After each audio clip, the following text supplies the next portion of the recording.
A s vaším potleskom Pio a Ugar. Janko vyhral prvú disciplínu, ako ho poznám, urobí všetko preto, aby to zopakoval.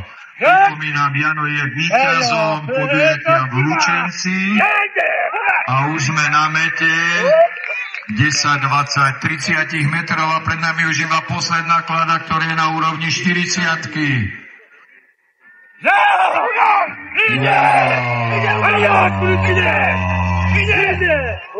Už daleko pošol.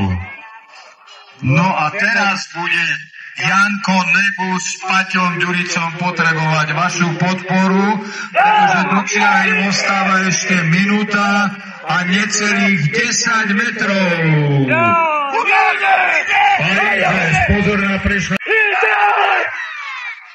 Však kričte, podobne ako Janko, lebo už stráca hlasivky.